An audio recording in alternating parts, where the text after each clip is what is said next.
Je m'appelle Nguessan Rebecca, épouse du pasteur Assien Nguessan. Je suis la fille de feu révérend pasteur Nguessan Kwasi Jean, communément appelé pasteur Jean Kwasi. Il fut un des pionniers de l'église Sema de Côte d'Ivoire. Je suis ivoirienne et je vis en Côte d'Ivoire. Je suis pasteur. Je suis l'actuelle présidente des épouses des pasteurs et des femmes pasteurs de l'église Sema de Côte d'Ivoire.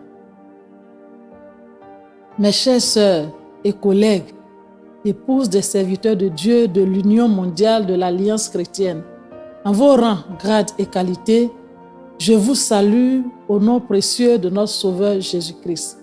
Soyez toutes bénies et que la paix de Dieu demeure dans vos maisons. À travers ce témoignage, je veux rendre grâce à Dieu pour sa fidélité dans ma vie. Lorsque je fais la somme de ma vie passée avec mes parents et celle avec mon mari, une seule chose se résume à travers ma vie: la fidélité de Dieu. J'ai été l'objet de la fidélité de Dieu. La fidélité de Dieu s'est manifestée à travers la foi et la confiance que j'ai placée en lui. Le Seigneur, en effet, déclare dans sa parole: béni soit l'homme qui se confie en l'Éternel et dont l'Éternel est l'espérance. J'ai eu des expériences dans lesquelles Dieu m'a manifesté sa fidélité. En tant qu'épouse, comme les difficultés ne manquent pas dans la gestion des ménages, pour nous, le Seigneur a toujours gardé notre foyer des déchirures malgré les difficultés auxquelles nous sommes souvent exposés. Il a toujours donné l'intelligence et la sagesse des situations pour les gérer. Ainsi, notre foyer a toujours vécu dans la paix et la sécurité. Je rends grâce à Dieu. En tant qu'épouse de pasteur, comme vous le savez, il y a beaucoup de défis que la femme du pasteur doit pouvoir relever. Un de ces défis, c'est la gestion des confidences que le pasteur fait souvent à sa femme, des fois.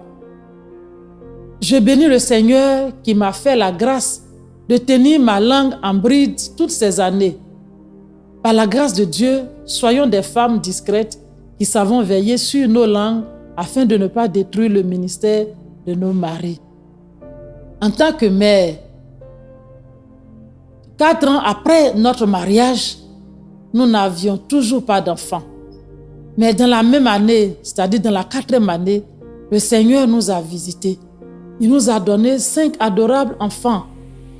Ce que Dieu a fait d'étonnant, c'est qu'étant du groupe Rhésus négatif, selon la médecine, pour avoir une grossesse, on devait m'injecter une dose d'anti-D. Mais dans mon cas, aucune dose d'anti-D ne m'a été administrée. Et pourtant, j'ai eu des enfants qui sont vivants et bien portants aujourd'hui. Ils aiment beaucoup le Seigneur. C'est la bénédiction de Dieu qui enrichit et il ne l'a fait suivre d'aucun chagrin. Étant la mère de ces enfants, je m'implique beaucoup dans leur éducation. La parole de Dieu est d'une grande efficacité. C'est elle qui est le sous-bassement de l'éducation de mes enfants et ça marche à merveille. Mon Dieu est bon et il est fidèle à sa parole et à ses promesses. En tant que servante du Seigneur, dans mon ministère, je me suis toujours confiée en l'Éternel. Je fais recours à lui par la prière. L'Éternel est un secours qui ne manque point dans la détresse.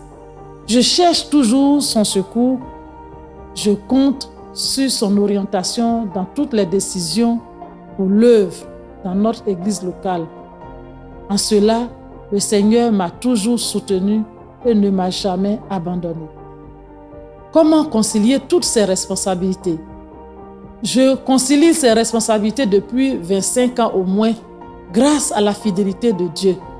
Car lorsque une personne place sa confiance en l'Éternel, l'Éternel aplanit son sentier et dispose de tout pour lui. Je suis fière d'appartenir au Seigneur. L'Éternel est à moi, je suis à lui. À lui seul soit la gloire. Amen.